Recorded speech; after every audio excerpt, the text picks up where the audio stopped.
lest I should have sorrow upon sorrow. I am the more eager to send him, therefore, that you may rejoice at seeing him again, and that I may be less anxious. So receive him in the Lord with all joy and honor such men, for he nearly died for the work of Christ, risking his life to complete what was lacking in your service to me. May God bless us as we seek to live in his word together. Our church is made up of many different families, and each one brings a unique flavor to our fellowship. It was such a blessing this morning in all the services to hear from Gilbert and Dahlia, and then to hear from Carlo, two families from our gym service. And you think about all the different services that we have on Sunday morning and how diverse our fellowship is. It's a remarkable thing. One thing all our families have in common is the need for leadership. Without leadership in our homes, we're just kind of tossed to and fro like a ship without a rudder. And our kids are certain to face struggles that they otherwise wouldn't have to face if there's not someone there to lead them and direct them in the right path. That leadership comes in all shapes and sizes, and most of us who are parents would admit that we struggle at times to figure out how to provide the best kind of leadership for our kids. We don't always know what in the world we're doing. So we're just doing our best to figure it out as we go. Is this a time to set a boundary and challenge our children to higher standards of living? Or is this a time to show grace and acceptance and provide safe space for our kids to grow? Is this a battle to fight today, or is this a case where discretion is the better part of valor? We don't always know, and sometimes we need both those things at the same time. Different circumstances call for different answers to those questions, but good leadership in its various forms is needed in all of our families. It's critical. And the same thing is true in our church family. Different circumstances call for different responses, and different challenges require different approaches. But in each situation, healthy, discerning leaders can help us navigate the choppy waters of life. In the three examples Paul gives us in today's passage, he shows us beautiful models of good leadership in God's family. October is Staff Appreciation Month, and we are all so blown away by the cards and goodies that so many bring by each year. We joke that October is Staff Appreciation Month, and then November is Staff Buy Bigger Pants Month, because we just get inundated by so many sweet gifts and goodies. I want to read a little note that I received this last week. It says, Pastor Parker, but you almost have to hear it saying Pasta Paca, says, thank you for giving such great messages. The messages helped me so much. You're so kind. You helped me believe in God. Again, thank you so much. Cora Ford, 3rd grade. If getting a note like that doesn't bless your soul, it's because you don't have a soul, I think. But we are just so fortunate, I think, as a church staff to serve in a church that blesses, appreciates, and cares for our staff all year long. And I am so blessed to serve alongside such competent, devoted people that are here on our staff. And I'm blessed. Let's give our staff a round of applause this morning.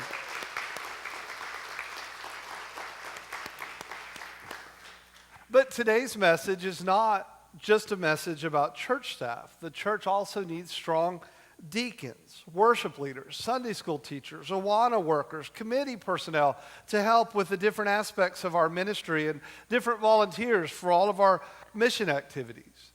And when we talk about leadership in God's family, we're not even just talking about leadership in the church. As Gilbert and Dahlia indicated this morning, whether you're running a tortilla factory or going to dialysis, there are all kinds of opportunities to serve the kingdom, to be a leader in that setting for the gospel. Our workplaces, our schools, our sports teams, our band, our neighborhoods, our communities, all need a strong Christian presence. And my hunch is that God has placed you where you are so that you can be that strong, Christ-centered leader in those environments for the sake of the gospel. D.A. Carson reminds us that Christian character is caught as much as it's taught. That is, it's picked up by our constant association with mature Christians. And in today's passage, we have a great opportunity to associate with Paul and Timothy and Epaphroditus and to catch their passion for leadership in God's family. As we look at the example of these three men, we see that leadership in God's family is about selfless, sacrificing service. In talking about today's passage, Ben Witherington challenges us not to forget that above all else, Paul was a pastor, deeply, deeply concerned about his converts and his co-workers. He says that it's almost impossible when we read this letter to miss the level of emotional investment that Paul had in the lives of these Philippian Christians. All that deep care and concern made the forced separation that he was experiencing from them because of his imprisonment all the more difficult to endure. He really wanted to be with them, but he couldn't because he was imprisoned for the sake of the gospel. And during that difficult season, Timothy was Paul's right-hand man. He had been very important to the apostle before, but like never before, this young protege became near and dear to the apostle's heart. If there was ever a time when Paul needed Timothy, it was during this time of house arrest in Rome. And yet, even in this, his hour of greatest need, the apostle Paul was willing to sacrifice Timothy's companionship so that those in the Philippian church could be helped. He made it clear that as soon as he had some news about the trial he was facing, that he was going to dispatch Timothy to Philippi so that he could encourage them in the faith and help them in service. Paul was willing to sacrifice and to send Timothy even in his time of trial because he saw the needs of the kingdom, the needs of the church ahead of his own. His example leads us to ask today, do we see the needs of the kingdom, the needs of the church ahead of our own? Timothy had clearly learned that lesson well from the Apostle Paul, and he was himself genuinely concerned for the welfare of the Philippian believers.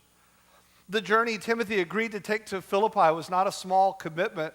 It wasn't like we might say today, you know what, I'm going to run to Donna this evening to go to an evening service over there and see how things are going. It was a big commitment to make that journey. The travel conditions between Rome and Philippi were pretty good by the standards of the day, but that round trip was still a 3-month process. This was a big commitment. And we know from what we are going to talk about with Epaphroditus in a minute that trip didn't always go well. There were all kinds of hardships that could happen on that journey. Based on some of the contents of this letter, we know that providing leadership in this church was not going to be an easy assignment. There were pressures heating up from outside the Philippian church and conflicts brewing inside the Philippian church. And anyone with any church experience at all can read this letter and see that service in Philippi at this time was not going to be for leaders that were faint of heart. But Timothy ministered for neither ambition nor personal success. He served to meet the needs of people in the congregation. Timothy didn't see service in the church as a career ladder that would help him climb to an easier, more prominent place of service. He saw himself as a fellow slave in the service of Jesus Christ. He had served with Paul by now for 10 years and proven himself to be by far his most selfless and reliable friend. Paul contrasted Timothy's spirit with that of the self-serving Christian leaders that were in Rome during his time of imprisonment, and he concluded that Timothy was focused on Christ's interests ahead of his own. In Paul's mind, looking after Christ's interests and being genuinely concerned for the church's welfare were two ways of saying the same thing. Timothy was willing to make sacrifices for the kingdom, and he displayed a rare kind of selflessness that is an example to us all. His example leads us to ask, are we willing to make sacrifices for the kingdom? And are we displaying a true spirit of selflessness within our own congregation? N.T. Wright finds it interesting that Paul doesn't describe Timothy as a wonderful teacher or a great preacher or even a very devout and holy man. but instead he describes him as somebody who genuinely cares about the church. Wright sees this as a description that Paul is adopting for what a good Christian pastor looks like, or what a church leader is or should be, as someone who loves with sheer unselfish love within the church. We can contrast that definition with how we normally call pastors or how we nominate different church leaders today. In a pastor call process, we often bring in a candidate and then we listen to them preach. And if we like what they have to say, then we vote yes. And if we don't like how they say it, then we vote no, right? It's kind of how we do it over and over again. We look to fill leadership positions in the church, and we try to think of people who are dynamic or bring some professional skills or insights to the table. But the description of Timothy as a model leader in the church would seem to indicate that we need to throw some of that traditional playbook out the window when it comes to looking for leaders in the church, and instead look first for people who are characterized by sheer, unselfish love. Is this person interested in the well-being of the church? When we're looking for leaders in different areas, I pray that above all, we will seek men and women who display selfless, sacrificing service, people who are genuinely concerned about the welfare of the congregation. Before he sent Timothy, Paul said that he was sending Epaphroditus back to the Philippian believers. I mention his name because if you're looking to name another child or something like that, Epaphroditus is one of those Bible names that just doesn't get enough traction, and so I wanted to mention it this morning. Epaphroditus is the man that brought the care package that these faithful friends from Philippi had sent to the Apostle Paul, and it seems that he was probably the courier who carried the letter that Paul wrote to the Philippian church that we're studying back to the church at Philippi.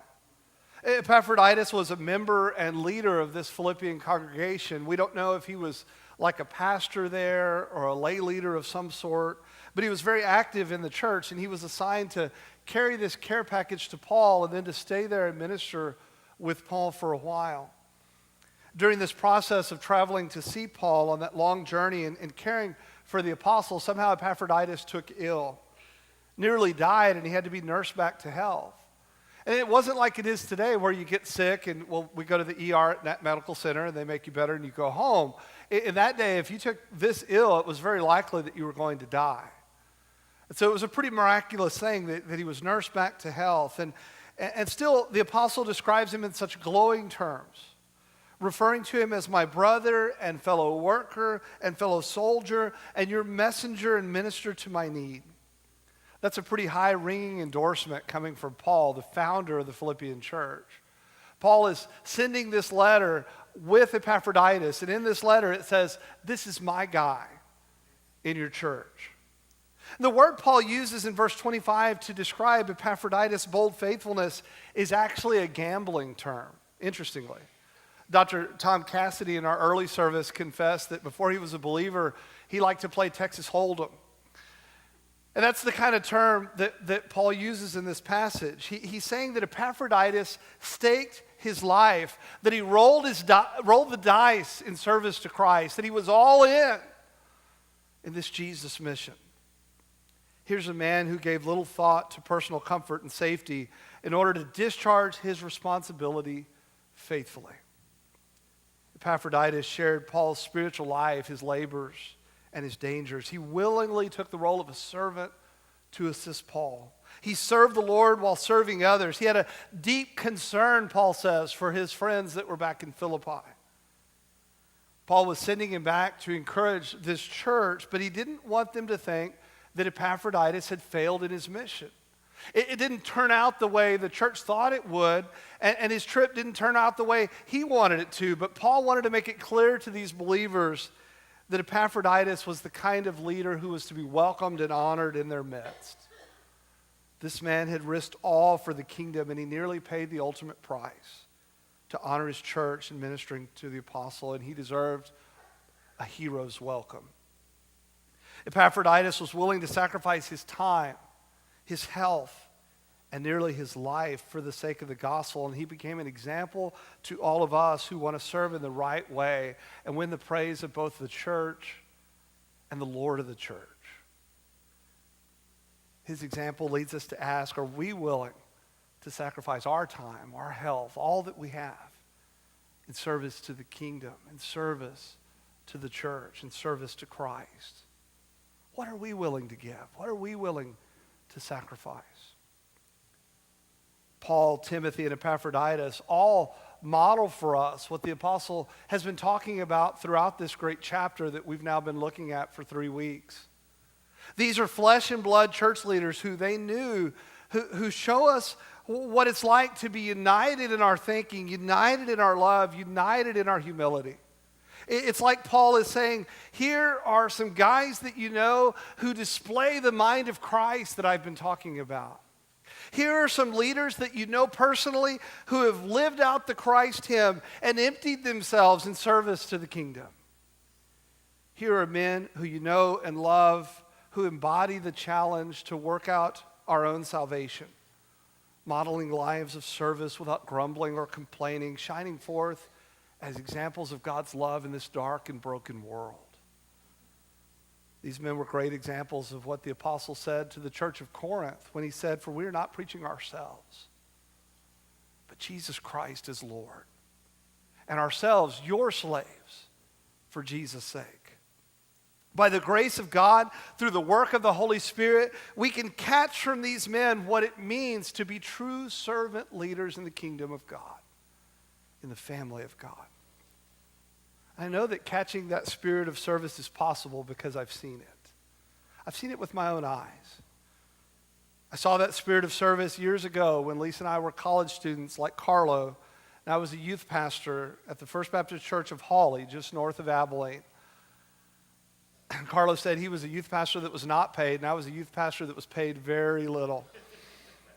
We served there, and we were going to go home after finals to visit our family in the valley, and we were really excited about going, and my pickup broke down.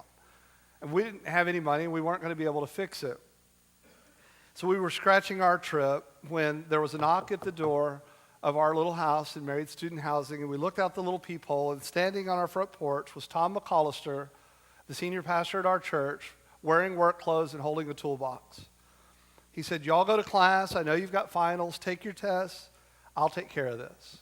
He popped the hood. He crawled under our pickup. He pulled out the alternator, and he even offered to pay for a new one himself. Before long, we were done with our finals, and we were on our way to South Texas for some much-needed R&R and time with our family. Now, friends, I want to warn you as an aside that if you see any of our pastors in work clothes with a toolbox getting anywhere near your car, stop them, because we all have gifts and skills, and none of us share the gifts and skills that my brother Tom had. But every one of us in this room can learn to live with that spirit of selfless, sacrificing service that is necessary for leaders in God's family. Who in your circle of influence, who in this congregation needs some practical encouragement that you can show? I saw that same spirit of service when members of our church in Dublin traveled to Weslaco to be with us at McCaleb Funeral Home when Lisa's mom tragically died in a car accident, and who for months after would come by and take our clothes and wash them and fold them and bring them back, and would bring food by to our house so that we could just kind of figure out how to put one foot in front of the other in that time of grief. I saw that same spirit of service when members of our church in Catula took an offering to help us be there for Lisa's dad when he had back surgery in Houston, and we had just kind of an indefinite stay in Houston, and they helped us underwrite that cost. I've seen that same spirit of service on display here in so many ways. I've seen people travel across the valley for funerals of members of my family that they've never even met. I've seen people sacrifice to make sure our staff's families' needs are met in abundance, and that our staff spouses and children know that they're loved dearly. I've seen people quietly give money to buy vans that they'll never ever ride in. I've seen people work anonymously behind the scenes to bless families in crisis, to take care of this facility as a hub of mission activity for the whole Mid-Valley, and to travel from here across the globe with the good news of Jesus Christ in service to his church. I've seen those things with my own eyes, and they tell me again and again that this story of Paul, Timothy, and Epaphroditus is more than an ancient tale of how God used to work long ago. It's a story of selfless, sacrificing leadership in God's family that's alive and at work in our midst today. We can be a part of it. My friend Jimmy Smith is a retired International Mission Board missionary, and he's the director of missions for the Frio River Baptist Association. And I had the privilege of attending a church leadership conference that he coordinated, and I'll never forget something that he said to all the pastors in the room toward the end of the conference. He said, guys, one day you'll stand at the back of your church for the last time and shake everyone's hand as they leave. And on that day, I can almost guarantee that not one of them will mention a sermon you've preached or a lesson you've taught. What they'll say is, thanks for being there when my grandma died. I'll never forget how you supported me when I lost my job. And I always treasure the prayers you prayed when my wife had cancer. My friends, that's what leadership in God's family looks like. And we can all embody that kind of leadership where we live, where we work, where we play, and where we worship. It may be that there's someone in this room who is destined to have a ministry like Paul's, to write great things that influence Christians far and wide, to travel to the ends of the earth, to proclaim the gospel to people who've never heard it before. It may be that there's some of us who are called to serve like Timothy, ministering in churches through the dirty work, the heavy lifting of relationship building, conflict management, and reconciliation. Something like mucking the stalls as believers learn what it means to live out our own salvation with fear and trembling. It may be that a lot of us are called to a ministry like Epaphroditus. The kind of service that goes unnoticed by most, making us little more than a footnote in the church's story. But the kind of service that brings the highest kind of joy and honor in the kingdom of God.